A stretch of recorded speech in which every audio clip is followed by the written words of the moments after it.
మరి దేవుని లేఖనములో నుంచే మనము తెలుసుకుందాం. యోహానుకు రాసిన మొదటి పత్రిక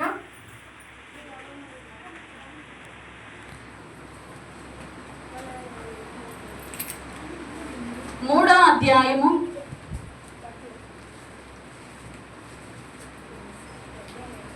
1 నుంచి. యోహాను రాసిన మొదటి పత్రిక 3వ అధ్యాయము 1 నుంచి చదవన్నా. ఒక్కలే చదవాలి. నేనేం చెప్పినా మనకు మందిరంలో క్రమశిక్షణ ఉండాలి కదా. ఒక్కరే చదవాలి. వాళ్ళు కూడా గట్టిగా స్పష్టంగా చదవాలి. చదువు రాని వారికి కూడా మీరు చదివితే అర్థమైపోవాలి. మీరు చెప్పటం కంటే ముందు మీరు చదివితే అర్థమైపోవాలి. అంత చక్కగా చదవాలి. చదవండి 1 నుంచి. యోహాను రాసిన మొదటి పత్రిక 3వ అధ్యాయము చదవండి నాన్న. మనము దేవుని పిల్లలమని పిలువబడినట్లు తండ్రి మనము దేవుని పిల్లలమే. ఈ హేతువు చేత లోకము మనలను ఎరగదు. ఏలయనగా అది అయినను ఎరగలేదు. ఇప్పుడు మనము దేవుని పిల్లలమై ఉన్నాము. ఏమవుతుందో అది ఇంకా ప్రత్యక్షపరచబడలేదు కానీ ఆయన ప్రత్యక్షమైనప్పుడు ఫస్ట్ మాట ఏంటంటే దేవుని పిల్లలము. ఆయన ఉన్నాడు అంటానికి ఆయన వస్తాడు. అప్పుడు ఆయన మనం అందరం కూడా ఎరిగేదము కదా. అంటే తెలుసుకుంటాం. ఇప్పుడు యేసుక్రీస్తు వారు మనతో ఉన్నాడు అని అంటే ఉన్నారా మనతో? యేసుక్రీస్తు వారు ఉన్నారా ఇప్పుడు మనతో అంటే? యేసుక్రీస్తు వారు ఇక్కడ లేరు. ఎక్కడున్నారు? ఆయన పరలోకం అందున్నారు. మనతో ఎవరున్నారు అని అంటే ఆదరణకర్త పరిశుద్ధాత్మ దేవుడు మనతో ఉన్నాడు. మరి మనం దేవుని పిల్లలం కదా, దేవుణ్ణి తెలుసుకున్న వారమే కదా, దేవుల్లో రక్షణ పొందినాం కదా. దేవుడు అంటే ఏంటి అనడానికి అర్థం ఏంటంటే దేవుడు ఉన్నాడు అనటానికి మనకు ఎన్నో సమస్యలు, బాధలు, ఇబ్బందులు కలిగినప్పుడు వచ్చి ప్రార్థన దైవజనుల ద్వారా చేయించుకున్నప్పుడు మనకి ఏం కలుగుతుంది?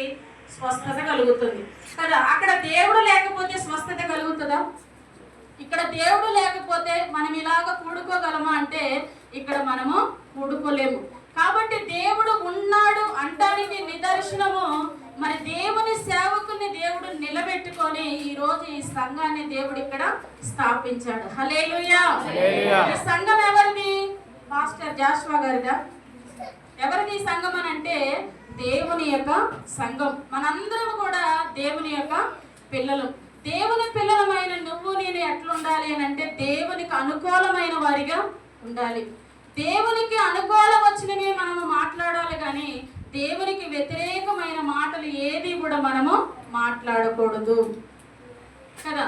దేవుని ఆధారం చేసుకుంటే, దేవుని మీద ఆధారపడితే నీకు ఎట్లాంటి శ్రమ వచ్చినా, ఏ బాధ వచ్చినా, ఏ కష్టం వచ్చినా నీకు మొట్టమొదటిగా గుర్తొచ్చేది ఎవరు? దేవుడు. తర్వాత సేవకులు గుర్తుకొస్తారు. నాకు సమస్య రాగానే మొదటిగా మా అమ్మ చెప్తా ఉందమ్మా, నాకు ఆ యాక్సిడెంట్ అవ్వంగానే నాకు యేసు ప్రభు వారు గుర్తుకొచ్చారు, నేను అనవసరంగా దేవుణ్ణి విడిచిపెట్టాను అనే బాధ ఆమెలో కలిగింది. మరి దేవుని నమ్మిన నీవు నేను అట దేవుని పిల్లలను అంటున్నాము కానీ ఆ పిల్లల యొక్క లక్షణాలు, ఆ పిల్లల యొక్క మరి లోకములో దేవుని పిల్లల యొక్క లక్షణాలు కనబడుతున్నాయా మనకి? ఒకసారి గమనించాలి.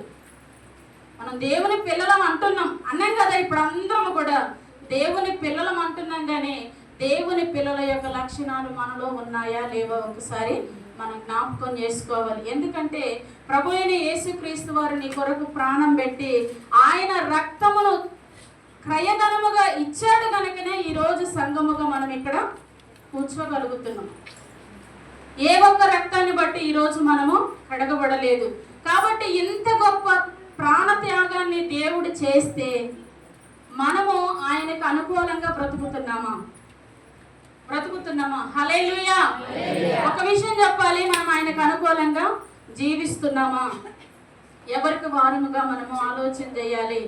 ఏ పని చేసేటప్పుడైనా, ఏ పని ప్రారంభించినా, ఏ సమస్య వచ్చినా, నీ కుటుంబంలో ఏది జరిగినా దేవుని చిత్త ప్రకారం జరుగుతుందా? నేను దేవుని బిడ్డనని పైకి నేను చెప్తున్నాను కానీ దేవుని కార్యాలు నా ఇంటిలో నాలో నాకు జరుగుతుందా, క్రియ ఇక్కడ జరుగుతుందా అని ఎవరికి వారిని కూడా మనము పరీక్షించాలి, పరిశీలించాలి. ఒకవేళ నువ్వు నిజముగా దేవుని ఆజ్ఞను పాటించే వ్యక్తివైతే, దేవుని మాటను వినే వ్యక్తివైతే, దేవుణ్ణి ఆధారం చేసుకునే వ్యక్తివైతే నువ్వు అదృష్టవంతురాలివే. హల్లెలూయా, హల్లెలూయా. ఏ అపాయం వచ్చినా నిన్ను తప్పించడానికి దేవుడు నీకు ఎల్లప్పుడూ తోడై ఉంటాడు. ఎందుకు కొంతమంది జీవితాలలో దేవుని మందిరానికి వస్తారు, దేవుని సన్నిధిలో ఉంటారు, ప్రార్థన చేస్తారు, కానీ ఆ కుటుంబాలలో కొంత నష్టాన్ని మనం చూడగలుగుతున్నాం, కొన్ని సమస్యలు మనం చూడగలుగుతున్నాం. ఎందుకు అనంటే పేరుకి క్రైస్తవులు, మాటకి క్రైస్తవులు, సాక్ష్యానికి క్రైస్తవులు, కానీ వారి వెనక చూస్తే వారి జీవితంలో విశ్వాసం ఉండదు, ప్రార్థన ఉండదు, దేవుని వారు ఆధారం చేసుకోరు. హల్లెలూయా, హల్లెలూయా, హల్లెలూయా. ఒకసారిగా హల్లెలూయా, హల్లెలూయా. నీవు నేను ఆధారం చేసుకోవాల్సింది మన బిడ్డలను, భర్తను, కుటుంబాన్ని, కుటుంబ సభ్యులను కాదు. కానీ నువ్వు ఆధారం చేసుకోవాల్సిన వ్యక్తి ఎవరు ఉన్నారు అంటే ప్రాణం పెట్టిన యేసయ్య మాత్రమే మనకు మొట్టమొదటిగా జ్ఞాపకం రావాలి. ఆయన ఎప్పుడైతే జ్ఞాపకం వస్తాడో నీ సమస్య నీకు సమస్యగా కనిపించదు. హల్లెలూయా.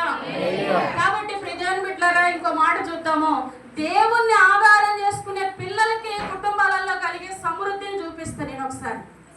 కీర్తన గ్రంథము 23వ వచనము. హల్లెలూయా, హల్లెలూయా.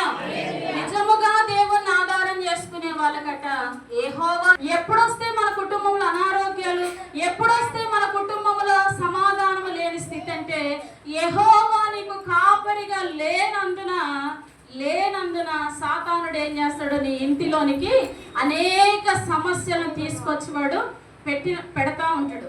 ఎప్పుడైతే నువ్వు నేను మనందరం కూడా దేవుడు నా కాపరై ఉన్నాడు, నాకు ఏమి ఉన్నా లేకపోయినా ఏం చెప్పాలి, ఏమి ఉన్నా లేకపోయినా నా దేవుడు నా కాపరిగా ఉన్నాడు, ఆయన నాకు సహాయము చేసేవాడు. హల్లెలూయా, హల్లెలూయా, హల్లెలూయా. ప్రియమైన బిడ్డలారా, జ్ఞాపకం చేసుకోవాలి, యెహోవా నీ కాపరిగా ఉండాలి అని అంటే క్రియ లేకుండా దేవుడు కాపరిగా మనలో ఉండలేడు. నువ్వు ప్రార్థన చేయకుండా దేవుడు నీ కాపరిగా ఉండడు. నువ్వు ప్రార్థన చేయకుండా, దేవుని సన్నిధికి రాకుండా, దేవుణ్ణి ఆధారం చేసుకోకుండా, నువ్వు దేవుని మందిరం మీద ఆధారపడకుండా నువ్వు ఎప్పుడైతే దూరంగా ఉంటావో నీ ఇంటిలో అనేక సమస్యలు ఏమైతేనైనా సమస్యలు అనేది ఎక్కువ అవుతూ ఉంటాయి.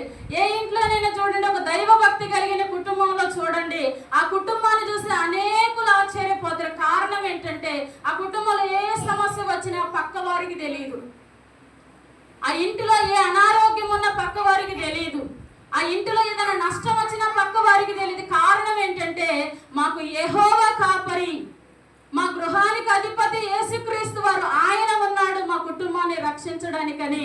ఎంత నష్టము కలిగినా దేవుని సన్నిధిలో కూర్చొని వారి కన్నీరు గార్చి దేవుణ్ణి ఆధారం చేసుకుంటారు కనుక వారి శ్రమ అనేది బయటికి కనిపించదు. హల్లెలూయా, హల్లెలూయా.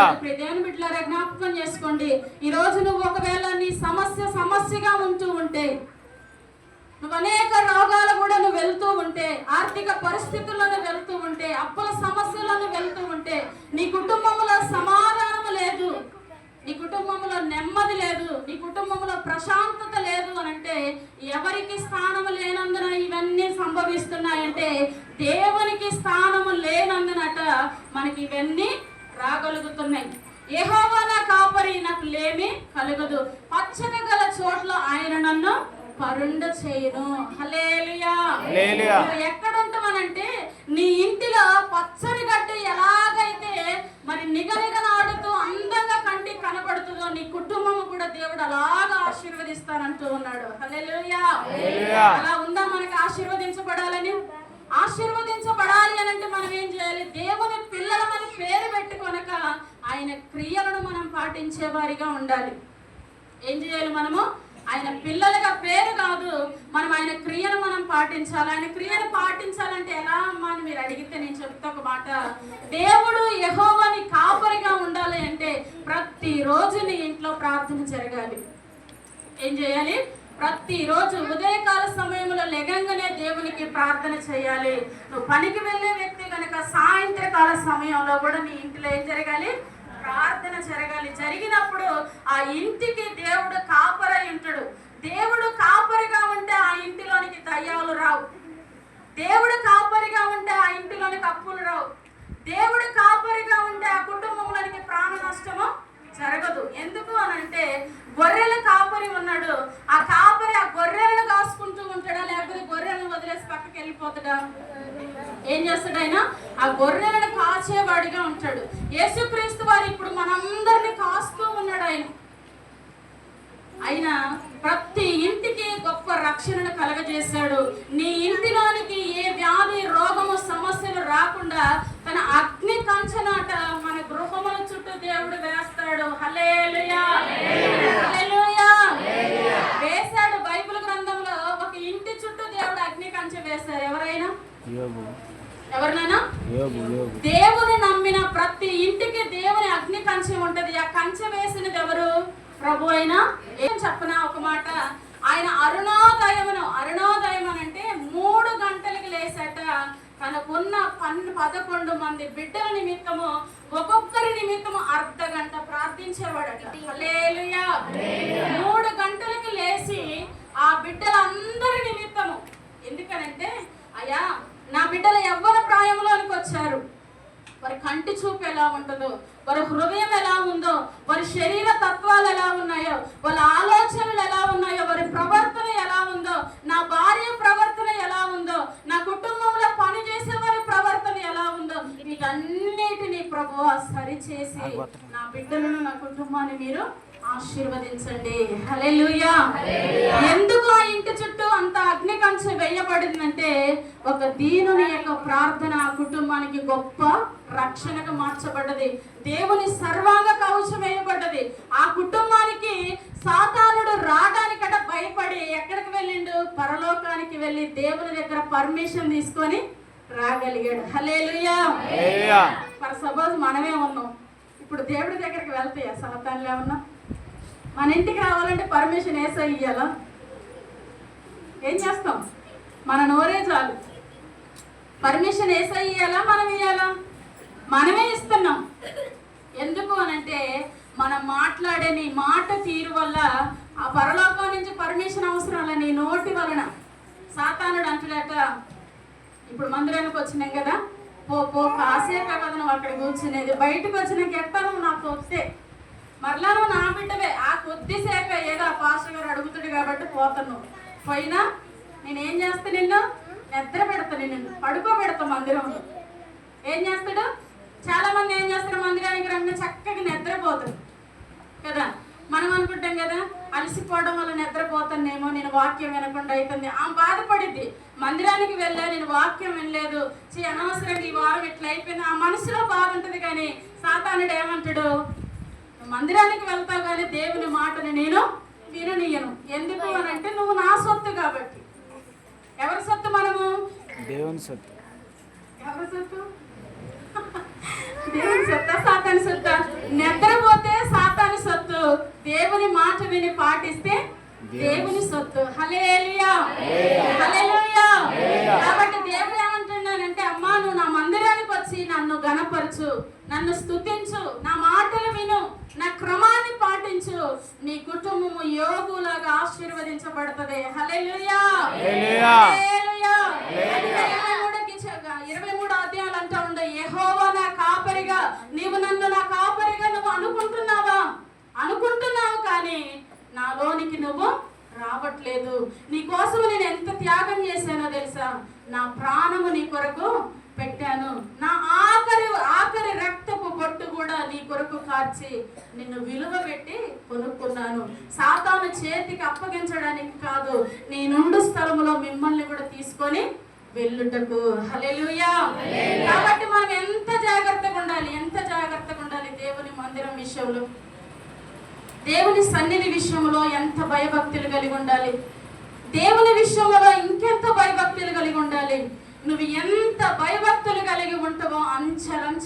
ప్రభు నిన్ను ఆశీర్వదిస్తాడు. హల్లెలూయా, హల్లెలూయా, హల్లెలూయా. హల్లెలూయా. పిల్లలు మనం చెప్పుకొనట కాదు కానీ ఆ పిల్లల పేరుకు తగినట్టుగా జీవించినప్పుడు యెహోవా నా కాపరి, నాకు లేమి కలగదు, పచ్చిక గల చోట్ల ఆయన నన్ను పరుండ చేయను. అప్పుడు నువ్వు ఎవ్వరి దగ్గరికి వెళ్ళి అక్క నా బిడ్డలకి ఇంత అవసరం ఉందని నువ్వు చెయ్యి చాపవు. నాకు ఈ అనారోగ్యం వచ్చింది, నేను పలానా టైంకి ఇస్తాను, ఎవ్వరి దగ్గర నీ మాట చారవు, నీ చెయ్యి చాపవు. ఎందుకు అని అంటే నీకు లేమి కలగదు. ఎందుకనంటే ఈ వాక్యం ఎప్పుడు వ్యర్థం కాదు. అవుతుందా? అవ్వదు. భూమి ఆకాశాలు గతించిన నా నోటి మాటలు ఎన్నటికీ గతించవని ప్రభు అయిన యేసుక్రీస్తు వారు అంటున్నాడు. కాబట్టి ఇప్పటి వరకు కూడా ఈ పేదరికాన్ని చూడగలుగుతున్నాం. ఎన్నో మార్లమ్మా ఆదివారము దేవుని మందిరానికి రాండానా, దేవుని పిల్లలమైన మనము దేవుని మాట విన్నాం, దేవుని చేత ఆశీర్వదించబడదామని ఎన్నో మార్లు సంఘములో సేవకులుగా మేము చెప్తూనే ఉన్నాం. ఒక ఆలోచన చేయండి అన్న, ఈ రోజు మీరు ఇక్కడికి వచ్చారు పాస్టర్ గారిని కానీ నన్ను కానీ మీరు చూడండి. మీరు ఇక్కడికి వచ్చారు, మాకు ఏమైనా ఇక్కడ ధనము కానీ బంగారము కానీ ఎండి కానీ ఏమైనా మాకు ఇక్కడ సమకూర్చబడుతుందా? ఒకటి మీరు ఆలోచన చేయండి. ఎందుకు మందిరానికి రమ్మంటున్నామంటే యోబు కుటుంబము దేవుని యందు భయభక్తులు కలిగి దేవుని మాటలు పాటించినందున ఆ ఇంటి చుట్టూ బిడ్డల చుట్టూ తనకు ఆ దేశంలో గొప్పగా ఉన్నది ఎవరు అంటే యోబు మాత్రమే. మొదటి అధ్యాయం మీరు చదివితే ఇంటికి వెళ్ళి నేను చదువుకోండి. ఆయన అందరికంటే గొప్పగా ఆశీర్వదించబడ్డాడు. హల్లెలూయా, హల్లెలూయా. ఆయన నేను ఎందుకు పిలిచిండు తెలుసా? ఈ ప్రాంతంలో ఇక్కడ ఈ కుటుంబాలలో ఎందుకు దేవుడు నిన్ను ఏర్పరచుకున్నాడు, ఎందుకు ఆయన రక్తం ఇచ్చి నిన్ను కొన్నాడు అంటే నా బిడ్డ దీన స్థితిలో ఉంది, ఆర్థికంగా నలిగిపోతుంది, ఒంటరి మహిళగా ఉండి బిడ్డలను పోషించుకుంటుంది. ఇక నీ భారమును భరించొద్దు, నేను నీకు తోడై ఉన్నాను. నువ్వు ఏ కష్టము చేసినా నేను ఆ కష్టములో నీకు తోడై ఉండి నేను ఆశీర్వదిస్తాను. గట్టి చెప్తారు ఈ మాట. హల్లెలూయా, హల్లెలూయా, హల్లెలూయా. ఎప్పటికీ దీనురాలుగా పేదరాలుగా కటిక దరిద్రములో బ్రతకడానికి దేవుడు మనల్ని పిలవలేదు.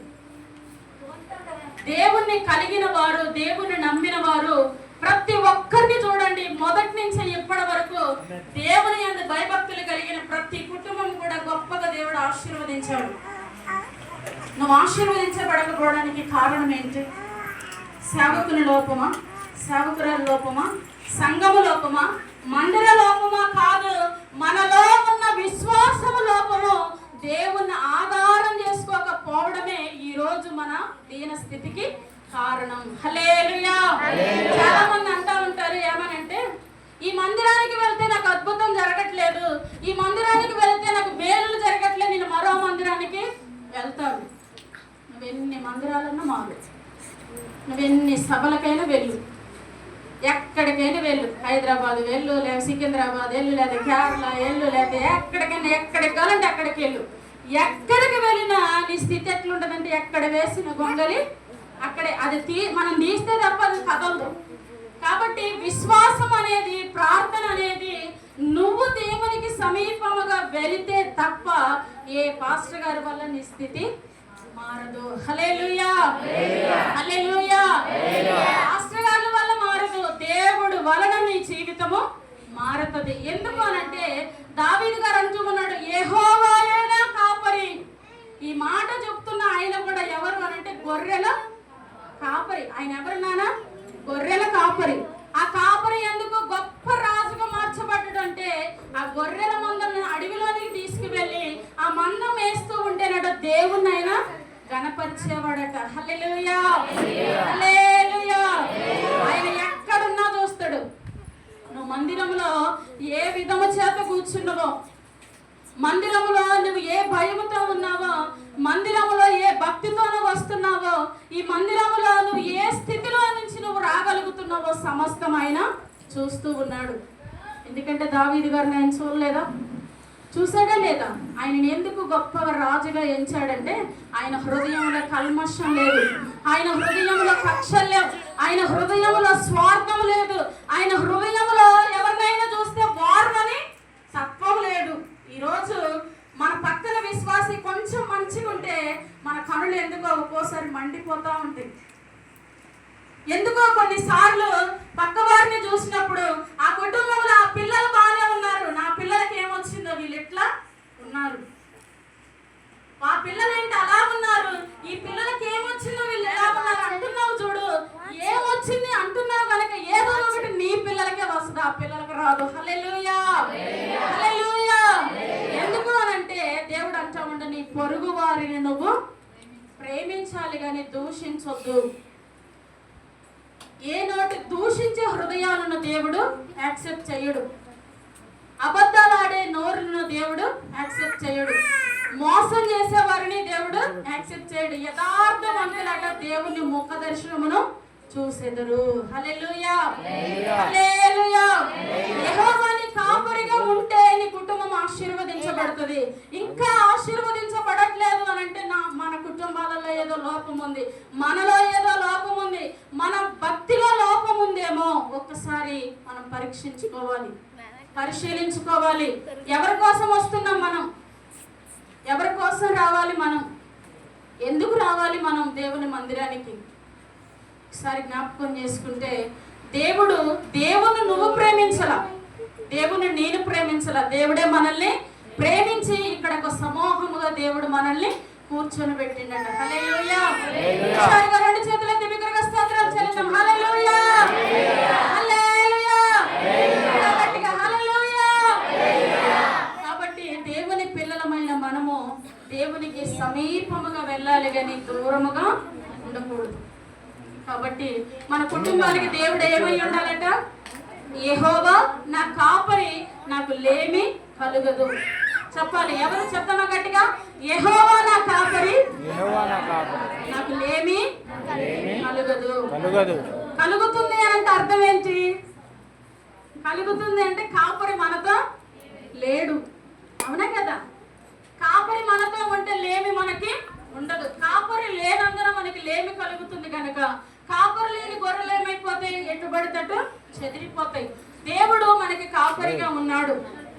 దేవుడు ఒక సంఘాన్ని ఇచ్చాడు. ఈ మందిని కాయడానికి పనివారిగా దేవుడు ఒక సేవకులను నిర్మించాడు. హల్లెలూయా, హల్లెలూయా. కాబట్టి కాపరి లేని గొర్రెలు ఏమైపోతాయి? చెదిరిపోతాయి. కాబట్టి సంఘానికి క్షేమం కలగాలి అని అంటే మనం ఎవరికి లోబడాలో ఒక మాట జ్ఞాపకం చేసుకుందాం.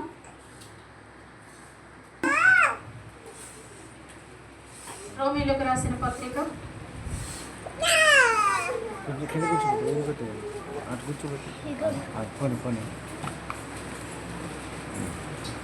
గొర్రెలు ఎవరికి లోబడాలో మరి దేవుడు అక్కడ మనకి చూపిస్తూ ఉండు. ఏలయనగా దేవుని వలన కలిగినదే తప్ప ఏ అధికారము లేదు. ఉన్న అధికారములు దేవుని వలనే నియమింపబడి ఉన్నవి. చాలు. హల్లెలూయా, హల్లెలూయా. ఇక్కడ ఏముంది నాన్న? నీ పై అధికారికి లోబడాలి. ఏం చేయాలి మనము? పైన అధికారం అంటే ఎవరు? మన సీఎం రేవంత్ రెడ్డి గారు, లేకపోతే మరి ఇంకా గొప్ప గొప్ప సీనియర్ నాయకులు ఎవరు ఉన్నారు, వారికైనా మనం లోపడాల్సింది. ఎవరికి లోపడాలి? సంఘము ఎవరికి లోపడాలట? నీ పైన నాయకులకే లోపడాలి. దేనికి లోపడాలి అని అంటే దేవుడు కాపరిగా ఉన్నాడు. ఎప్పటి వరకు అని అంటే కొంతకాలం వరకే. తర్వాత ఆయన ఏం చేశాడంటే శిష్యులుగా తయారు చేసి కాపరున్న భూమి మీద యేసుక్రీస్తు వారు డైరెక్ట్గా వచ్చి సంఘాన్ని కాయడు, ఆయనను కాసే పనివారిని పెట్టుకున్నాడు. ఆ పనివారే పాస్టర్ గారు. నేను సంఘానికి పనివారు ఎవరనంటే మేము, గొర్రె పిల్లలు ఎవరంటే మీరు. మరి ఈ గొర్రె పిల్లలు ఎవరికి లోపడాలి? ఎక్కడ లోపడాలి? ఎలా ఉండాలి అని అంటే నీ పైనున్న అధికారులకు మీరు లోబడాలి. హల్లెలూయా. ఎప్పుడైతే యెహోవా నా కాపరి అంటున్నావు, ఆయన కాపరిగా ఉన్నాడు, నియమించాడు, వెళ్ళిపోయాడు. ఇప్పుడున్న కాపరులకు కూడా మనం ఏం చేయాలి? లోబడాలి. ఈ పైనున్న అధికారికి లోబడాలి. మరి అది దేని వలన వచ్చింది అని అంటే ఈ లోక సంబంధమైనది మీరు అందరూ ఏర్పరచుకుంటే ఈ కాపరితనము మాకు వచ్చిందా? అమ్మ మీరందరూ వచ్చి పాస్టర్ గారు మీరు పాస్టర్ గారు ఉండండి, మేమందరం సంఘంగా ఉంటామని ఎప్పుడన్నా ఏ రోజైనా వచ్చి మీరు చెప్పగలిగారా దైవజనులతో? చెప్పారా నాన్న? ఈ గ్రామంలో ఎవరైనా పెద్దలు నిలబెడితే సేవకుడు ఇక్కడ ఉన్నాడు అంటే ఎవ్వరు నిలబెట్టలేదు. ప్రభు అయిన యేసు క్రీస్తు వారు ఆయన మాట్లాడితే ఈ రోజు ఈ సంఘం ఇక్కడ స్థాపించబడ్డది. హల్లెలూయా, హల్లెలూయా, హల్లెలూయా, హల్లెలూయా. సంఘం ఎవరికి లోబడాలట? దేవునికి, దేవుని యొక్క సేవకునికి. ఎందుకు అనంటే దేవుని పనివారు ఎవరంటే సేవకుడు. ఆ సేవకునికి మనం లోబడినప్పుడే దేవుడు యెహోవా మన కాపరిగా ఉంటాడు. హల్లెలూయా, హల్లెలూయా. ఈరోజు సేవకుని మాట వింటున్నామా మనం? సేవలో దేవుని సేవకులకు సహకరించగలుగుతున్నామా? దేవుని సేవకుని యొక్క మాట మనం వినగలుగుతున్నామా? ఆ మాటకు మనం లోబడి బ్రతకగలుగుతున్నామా? ఒక్కసారి జ్ఞాపకం చేసుకుంటే పాస్టర్ గారు అమ్మ లోకానుసారమైన క్రియలు చేయొద్దమ్మా అంటే మనం అంటాం కదా, పాస్టర్ గారు మా ఇంట్లో వాళ్ళు ఒప్పుకోవట్లేదు, నేను ఖచ్చితంగా అది చెయ్యాలి. అది అయిపోయిన తర్వాత చక్కగా స్నానం చేసి వచ్చి మందిరంలో ప్రార్థన చేస్తాయా? పాపం పోతుందా? పోతుందా? దానివల్ల మన కుటుంబాలు ఆశీర్వదించబడతాయి అంటే ఆశీర్వదించబడవు. హల్లెలూయా, హల్లెలూయా. కాబట్టి నీ పైన నాయకులకి నువ్వు లోబడి ఉండాలి. ఆ లోబడటం ద్వారా నీకు ఏం కలుగుతుంది అంటే నీ కుటుంబానికి మేలు కలుగుతుంది, నీ కుటుంబం ఆశీర్వదించబడుతుంది, నీ కుటుంబము దేవునికి సమీపముగా ఉంటది. ఇక్కడ దేవుని సేవకులు ఏం చేస్తారు నాన్న? అమ్మా నువ్వు లోకానుసారంగా తిరుగు, లోకానుసారంగా మాట్లాడు, లోకంలో ఉన్న అలవాట్లన్నీ పనులన్నీ చెయ్యని చెప్పేవాడు దైవజనుడా? ఇవేది చెయ్యకూడదు, దేవుని వాక్యానికి వ్యతిరేకమైన పని ఏది చెయ్యకూడదమ్మా, ఇది దేవుడు మనల్ని క్షమించడు అని చెప్పేవారు దైవజనులా? ఎవరు దైవజనులు? లోక సంబంధమైనది చెయ్యకూడదని చెప్పేవారే దైవజనులు కదా. మరి మన పాస్టర్ గారు ఎప్పుడైనా చెప్పారా మనతోటి అమ్మా లోకంలో ఉన్నవన్నీ చేసి రండిరా, ఆదివారం మాత్రం మందిరానికి రండి అని దైవజనులు ఎప్పుడైనా మనతో చెప్పారా? చెప్పలేదు కదా. కానీ మనం ఏం చేస్తామట? లోకంలో ఉన్నాయి మనం చేస్తాం. అవి ఏంటో చూపిద్దాం. రోమియోలకు రాసిన పత్రిక 12వ అధ్యాయము 2వ వచనం.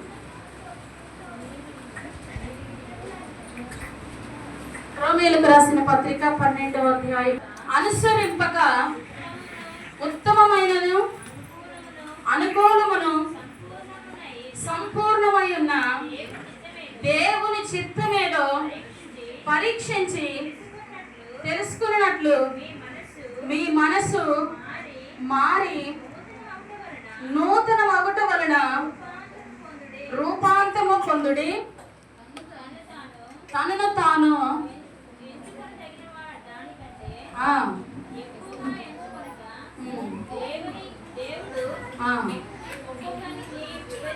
చాలు. అక్కడ తనను తాను ఏం చేయొద్దు, ఎంచుకోవద్దు. ఇక్కడ ఏమంటుందట? ఇక్కడ ఏముంది? నీ పైనున్న అధికారికి లోబడండి కదా. ఈ మాటకి మీకు ఈ రోమిలకు రాసిన పత్రిక 12వ అధ్యాయం 2వ వచనంలో ఏముంది? ఈ లోక మర్యాదను అనుసరింపక. ఏంటిని అనుసరింపక? ఈ లోక మర్యాద అంటే ఈ లోకములో ఉన్న ఆచారాలన్నిటినీ కూడా అనుసరింపక. ఆ మాటకు అర్థం ఏంటంటే ఈ లోకములో ఉన్నవి. ఒక మాట జ్ఞాపకం చేసుకుందాం నాన్న. ఈరోజు చిన్న పిల్లలు ఉన్నారు, పెద్ద పిల్లలు ఉన్నారు, ఎదుగుతున్నారు. ఎదిగి బాప్టిజాలు పొందిన తర్వాత మన బిడ్డలకు వివాహాలు ఎవరితో చేయాలి?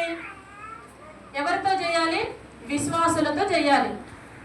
కానీ మనం ఏం చేస్తామంటే పెళ్లి కాడికి వచ్చేసరికి మన అమ్మాయి ఏమో విశ్వాస అయితే అబ్బాయి ఏమో అవిశ్వాసి. అమ్మా మీరు వచ్చి మన ప్రకారం ప్రదానం చేయండి, అక్కడికి వెళ్ళి మేము హిందూ ప్రకారం పెళ్లి జరుగుతుంది. అది లోక మర్యాద అందామా లేకపోతే పరిశుద్ధ వివాహం అందామా? ఒకసారి జ్ఞాపకం చేసుకుందాం.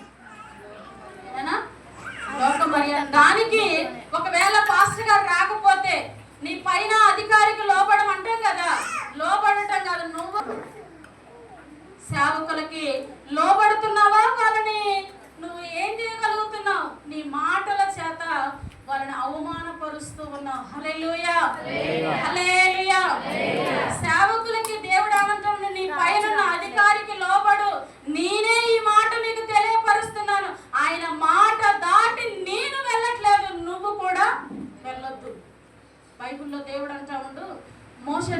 వచ్చేసరికి దేవుడు అంటాడు, నా సేవకుని మాట దాటి ఒక్క అడుగు కూడా నేను ముందుకి వెయ్యను. మరి అదే మాట విశ్వాసులు చెప్పగలరా? సేవకునితో పని లేదు, సంఘముతో పని లేదు, ఎవరితో పని లేదు. మనకి ఏది ఆలోచన వస్తే, ఏ మాట వస్తే, ఏ తలంపు వస్తే, పక్కన అవిశ్వాసి ఏం చెప్తే ఆ పని కట్టుకొని వెళ్ళిపోతావు. తర్వాత అనేక నష్టాలు రుచి చూసి తర్వాత మళ్ళా దేవుని దగ్గరకు వచ్చి కన్నీరు విడుస్తూ.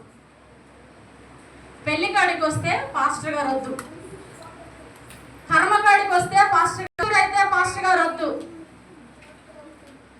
ఏదన్నా పెట్టే కాడ ఇంట్లో ఏదైనా సెలబ్రేషన్ జరిగితే పాస్టర్ గారు వద్దు. ఎందుకు? ఇవన్నీ పాస్టర్ గారు వస్తే ఒప్పుకోడు కనుక పాస్టర్ గారిని ఒక రోజు పక్కన పెట్టేసి మనం ఈ కార్యక్రమాలన్నీ చేద్దాం. అందుకే అక్కడ అంటూ ఉన్నాడు, ఈ లోక మర్యాదను అనుసరింపక. నేను ఎందుకు పిలుచుకున్నాను తెలుసా? నీ కొరకు నేను ఎందుకు ప్రాణం పెట్టాను తెలుసా? నిన్నెందుకు నేను రక్షించుకున్నాను తెలుసా? నీ కొరకు ఎందుకు నేను ఇంత ఆరాట పడుతున్నాను తెలుసా? ఈ లోక మర్యాదల నుంచి నిన్ను విడుదల కలిగించడానికి నా ప్రాణమును నీ కొరకు నేను పెట్టి ఉన్నాను. నువ్వు నా మాట వింటున్నావా? దేవుడు అడుగుతాడు ఒక రోజు నిన్ను. అమ్మా, దేవుడు మనల్ని అడుగుతాడు, ఖచ్చితంగా అడుగుతాడు. ఏ పని చేసినా ప్రభువా నీ చిత్త ప్రకారం ఇక్కడ ఉంది కదా, దేవుని చిత్తం ఏదో అది పరీక్షించుకొని ఆ పనిని చేయమని వాక్యం సెలవిస్తుంది ఇక్కడ.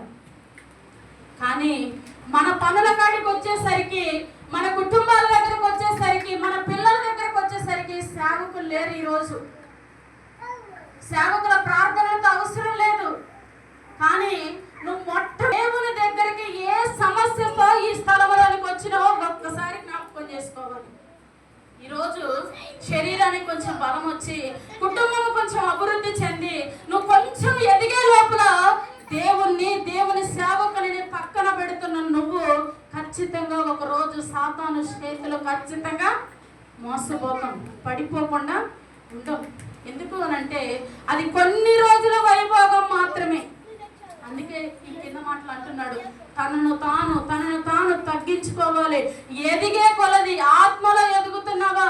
కుటుంబాల్లో ఎదుగుతున్నావా? నీ బిడ్డలు ఆశీర్వదించబడుతున్నారా? నీ భర్త ఉద్యోగం ద్వారా ఆశీర్వదించబడుతున్నావా? అప్పుడు నువ్వు చెప్పాలి, అయ్యా నేను తగ్గి ఉండాలి. ఈ ధనాన్ని బట్టి నేను హెచ్చించబడద్దు, ఈ పిల్లలను బట్టి నేను హెచ్చించబడద్దు, నాకున్న ఇంటిని బట్టి నేను హెచ్చించబడద్దు, నాకున్న బ్యాంక్ బ్యాలెన్స్ ని బట్టి నేను హెచ్చించబడద్దయ్యా. ఇదేది నన్ను రక్షించలేదయ్యా, నువ్వు మాత్రమే నన్ను రక్షించావు ప్రభువా. కృతజ్ఞత, కన్నీటి ప్రార్థన, ఆయన చేసిన గొప్ప త్యాగము. ఈరోజు ఈ డబ్బు నన్ను రక్షించలా, ఈ భర్త నన్ను రక్షించలా. నీకు అనారోగ్యం కలిగినప్పుడు అందరూ నిన్ను పక్కకు పెట్టారు. యేసుక్రీస్తు వారు మాత్రమే, నీ దైవజనుడు మాత్రమే రెయ్యం బగులు నీ కొరకు అన్నీది ఖర్చారు. సేవకునికి విలువ ఉందండి. ఒక్క మాట జ్ఞాపకం చేసుకుంటే సేవకుల మీద ఏంటి కయత్తం, హేళన. పాస్టర్ గారు ప్రార్థన చేస్తే ముసి నవ్వులు.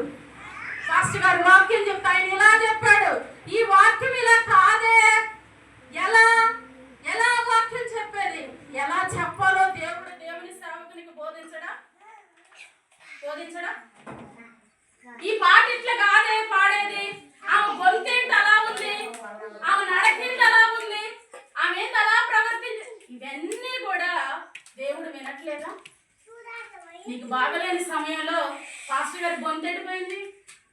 ఈరోజు పాటను ఎక్కల పెడతావు, వాక్యాన్ని ఎక్కల పెడతావు, ఆరాధన ఎక్కల పెడతావు, సేవకుల్ని ఇమిటేట్ చేస్తా ఉంటారు. ఆమె ఎట్లా పాడేది, నువ్వు ఎట్లా పాడతావు? అసలు ఈ రోజు ఇలా పాడే స్థితికి నువ్వు ఎలా వచ్చావు? ఎలా ఇక్కడ కూర్చోగలిగావు? దేవుడు ప్రాణం పెడితే రెయ్యం బగులు నీ పైన అధికారిని కొరకు కన్నీరు కారిస్తే నువ్వు ఇక్కడికి వచ్చావు. ఈరోజు ఆ సేవకునికి విలువ లేదు, ఆ సేవకురాలకు విలువ లేదు. అనేక నిందలు, అనేకమైన హేళనలు, ఒక గుంపులు పక్కకు పోవటం, అనేక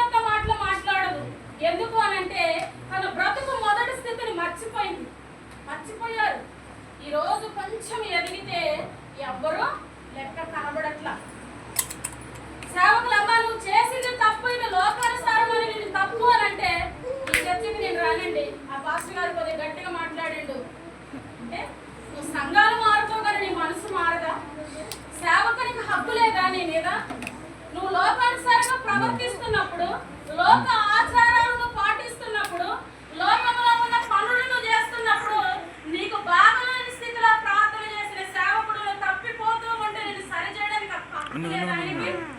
ఉంది. కానీ ఈ రోజు ఎవ్వరి ఇష్టం వచ్చిన త్రోవల వారు వెళ్ళిపోతున్నారు. యెషయా అంటూ ఉన్నాడు, దేవుడు గొర్రెలు లేని కాపరులు చెదిరిపోతారు. ఇక్కడ దేవుని కాపరులు ఉన్నప్పటికీ కూడా వాళ్ళకు అనుకూలంగా మాట్లాడితేనే, వాళ్ళకి నచ్చినట్టు మాట్లాడితేనే, వాళ్ళు చేసిన పనులకు గొర్రెల్లాగా తల వంచితే తప్ప ఆ మందిరానికి మనము రాము. అట్లాంటి వారు ఎవరైనా ఉంటే దయచేసి గమనించాలి నాన్న. ఈరోజు ప్రతి సంఘంలో ఒక సంఘాన్ని విడిచి మరొక సంఘానికి, మరో సంఘాన్ని విడిచి మరొక సంఘానికి, తీరా వారి స్థితి ఏమవుతుందో ఎవరికీ తెలియదు. ఈరోజు నీ ఆపదలో ఉన్న సేవకుడు, నీ బాధలో ఉన్న సేవకుడు, నీ ఆర్థిక పరిస్థితిలో ఉన్న సేవకుడు, ఈ రోజు నువ్వు మంచిగా అయ్యేసరికి నీ సేవకుడు నీకు కనబడట్లేదా? సంగమా, ఒక్కసారి జ్ఞాపకం చేసుకోవాలి. ఎవరు చెప్తే వారి మాట వినే ప్రకారం కాదు. అయ్యా, నేను మొదటిగా మందిరానికి వెళ్ళాను, వారు నా కొరకు ప్రార్థించారయ్యా.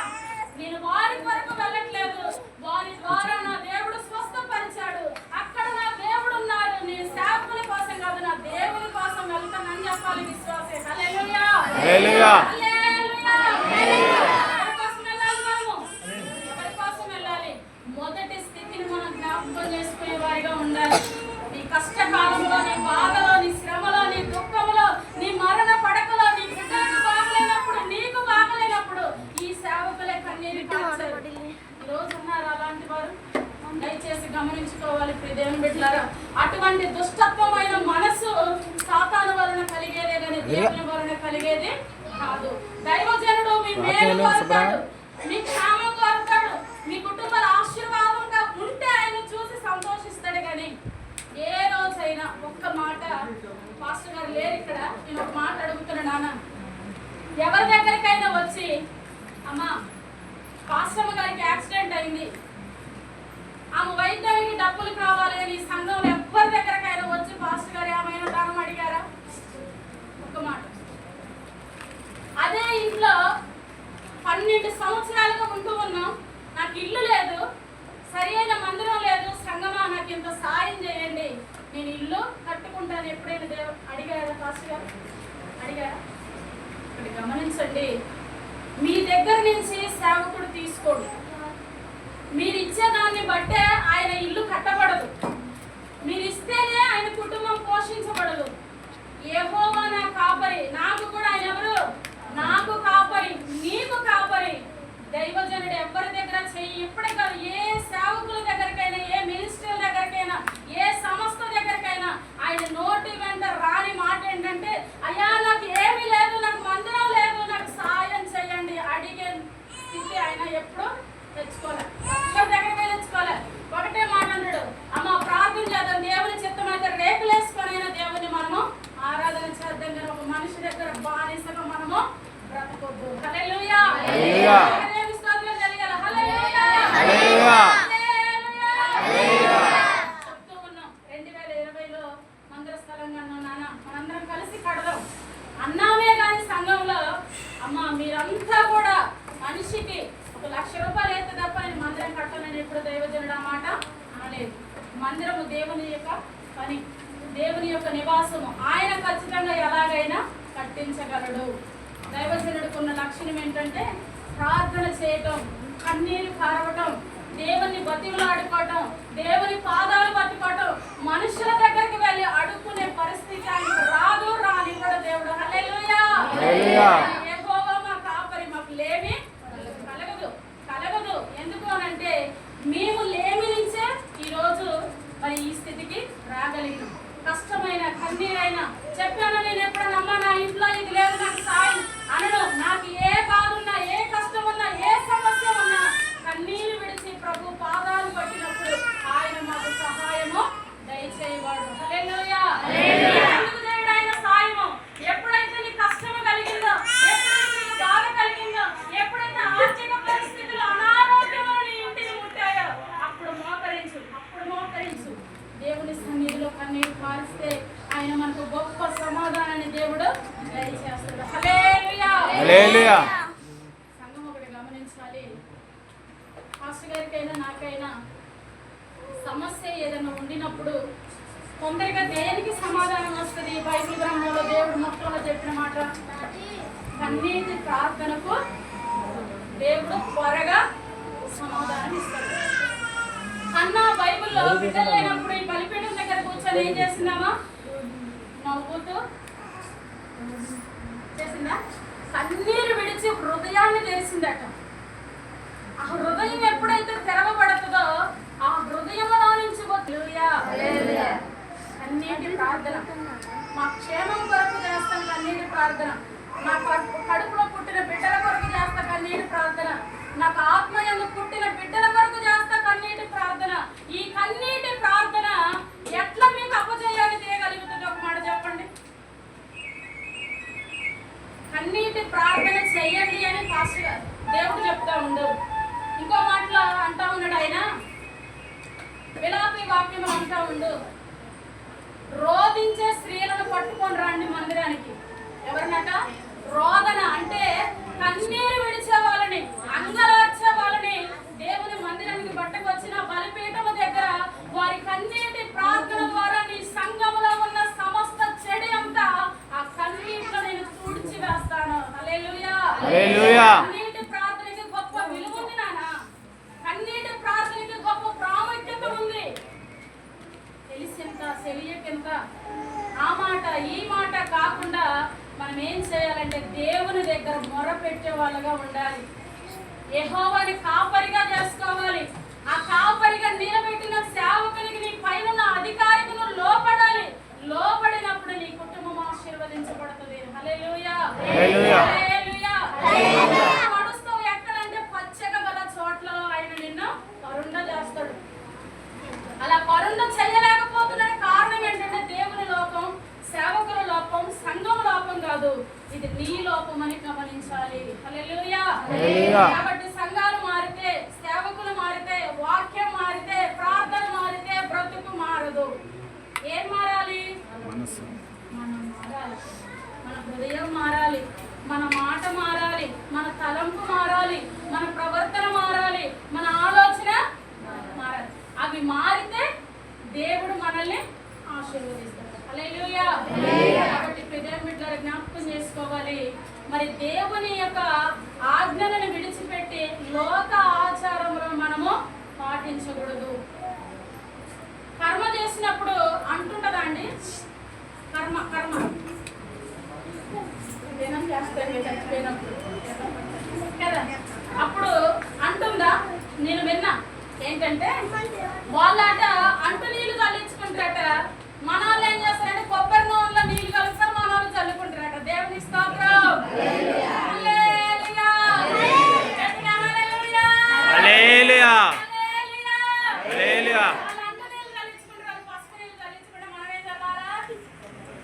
కొబ్బరి నూనె చల్లాలి. ఉందా బైబిల్లో? ఉందా? అంటు నీళ్లు చల్లుకోమని బైబిల్లో ఉందా? అసలు మనిషికి అంటుందా? మన అంటు, మన అపవిత్రత, మనలో ఉన్న చెడుతనం అంతా ఎప్పుడైతే యేసుక్రీస్తు వారు నా సొంత రక్షకుడని నమ్మి తండ్రి కుమార పరిశుద్ధాత్మ నామములో గోదాట్లో ఎప్పుడైతే మనం బాప్టిజం తీసుకున్నామో అప్పుడే మనంతా అంతంతా పోయిందా నీటిలో. యేసు బిడ్డను జన్మించినా తిరిగి ఇంకా నీకు ఎక్కడుందంటూ నెలమాష్టాలు ఉన్నాయా? మాష్టాలు బిందెలు పెట్టి బియ్యం పోసి తిప్పే మాష్టాలు ఉన్నాయా మనకి? శాపగ్రస్తులం అవుతాం. అట్లాంటి పనులు ఏమైనా ఉంటే, అట్లాంటి ఆచారాలు ఏమైనా ఉంటే వాటిని దయచేసి తీసివేయాలి. ఆ ఆచారాలు ఈ లోక మర్యాదను అనుసరింపక అంటుండే దేవుడు అక్కడ. అనుసరించడానికి కాదమ్మా నీకు నీ కోసం ప్రాణం పెట్టింది. ఆ ఆచారాలన్నిటి నుంచి మిమ్మల్ని పట్టపరిచే పరిశుద్ధతలో కూర్చోబెట్టడానికి. హల్లెలూయా. హల్లెలూయా. కూర్చోబెట్టడానికి అంటే పరిశుద్ధతలో పరలోకంలో దేవుడు మిమ్మల్ని కూర్చోబెట్టడానికి దేవుడు మనల్ని పిలిచాడు. కాబట్టి ఓనీలు ఫంక్షన్ వేసినప్పుడు పాస్టమ్మ గారిని పిలిచి 5 రకాల పండ్లు పెట్టాలి వాళ్ళు. ఎవరు? పాస్టమ్మ గారు. ఉందా బైబిల్లో మనకు ఆ మాట? ఉందా? అమ్మ నువ్వు ప్రార్థన చేసి వెళ్ళు, నేను మళ్ళీ నా వాళ్ళతో పాటు నేను ఈ పని జరిగించుకుంటా. అది లోక ఆచారమా దేవుని ఆచారమా? అంటు నీళ్ళు చల్లించుకోవడం దేవుని ఆచారమా లోక ఆచారమా? ఏనా ఏ ఆచారం అవి మనం పాటించవచ్చా?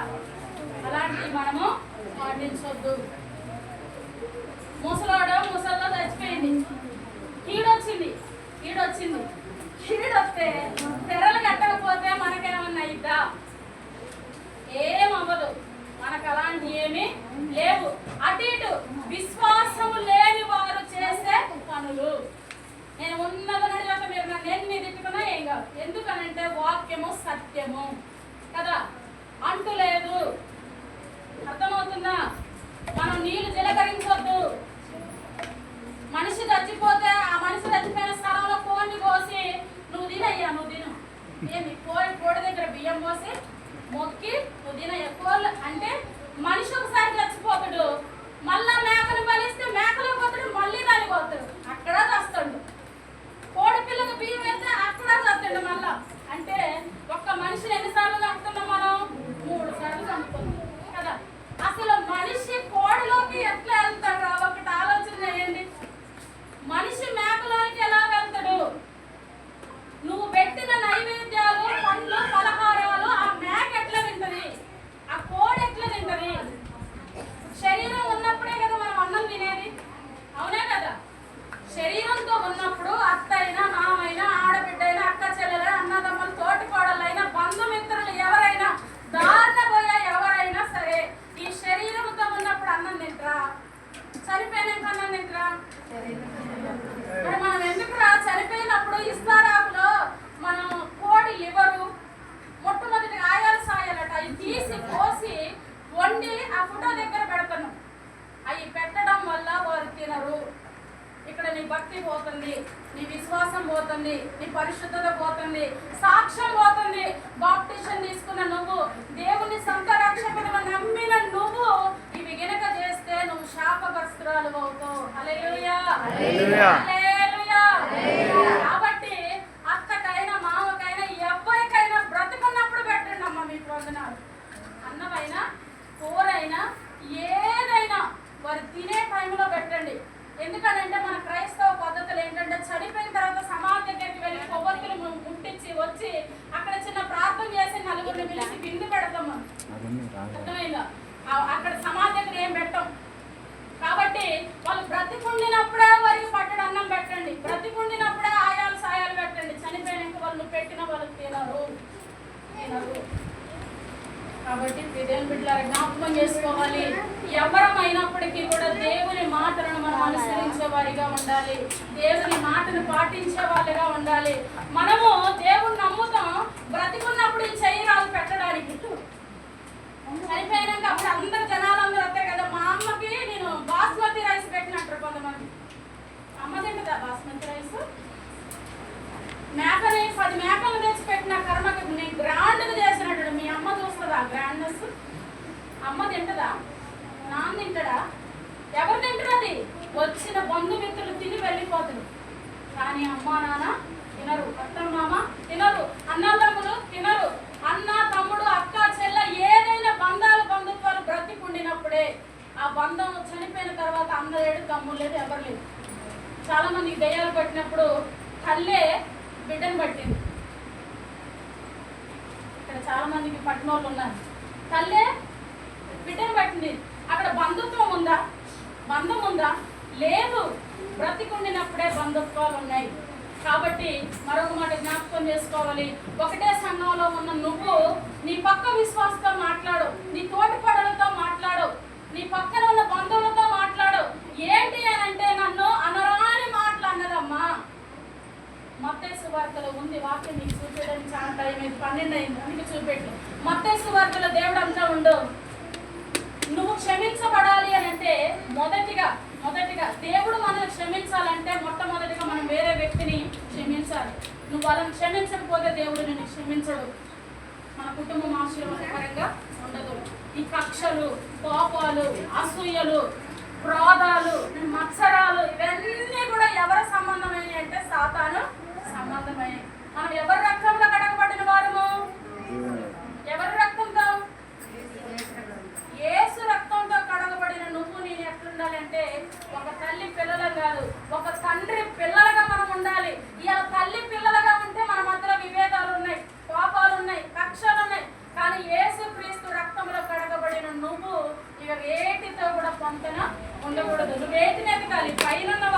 కలిగిన ఈ లోక సంబంధమైన ఈ బంధాల మీద ఈ కోపాలను కక్షలను వెతికే వారిగా మనము ఉండకూడదు. హల్లెలూయా హల్లెలూయా. అర్థమైంది? ఈ లోక మర్యాదను అనుసరింపక ఏం చేయాలట? రోమీయులకు రాసిన పత్రిక 12:2 ఏముంది? 2వ వచనంలో ఈ లోక మర్యాదను నువ్వు అనుసరించొద్దు. అనుసరిస్తే యెహోవా మనకు కాపరిగా ఉండడు, కుటుంబాల ఆశీర్వాదకరంగా ఉండవు. కాబట్టి 2 విధాల జీవితాలు ఉండొద్దు. నువ్వు చల్లగానైనా ఉండు, ఇంకోటి ఫుల్ఫిల్ చేయాలి. మీరు ఏం చేయాలి? వెచ్చగానైనా ఉండు, నిలువెచ్చగా అస్సలు ఉండొద్దు. నేను దేవుని నమ్ముతా, నేను లోకాన్ని చేస్తానంటే దేవుడు నిన్ను నన్ను యాక్సెప్ట్ చేయడు. హల్లెలూయా హల్లెలూయా హల్లెలూయా హల్లెలూయా. పిల్లలమైన మనం ఏం చేయాలట? మొదటి మాట యోహాను రాసిన 3వ పత్రికలో ఏముంది? మొదటి పత్రికలో 3వ అధ్యాయంలో ఏముంది? మనము దేవుని పిల్లలు అంటున్నాం కనుక ఈ ఆచారాలు మనం ఏమి పాటించొద్దు. ఆచారాలు ఏంటి ఒకసారి చెప్పండి గట్టిగా. ఇప్పుడు మీరు చెప్పండి, నేను చెప్పిన మాటలు గట్టి చెప్పండి. ఇక ఏమేం చేయకూడదు? కర్మ చేస్తే వాళ్ళు పసుపు నీళ్ళు చల్లితే మనం పైన నీళ్ళు చల్లాలి.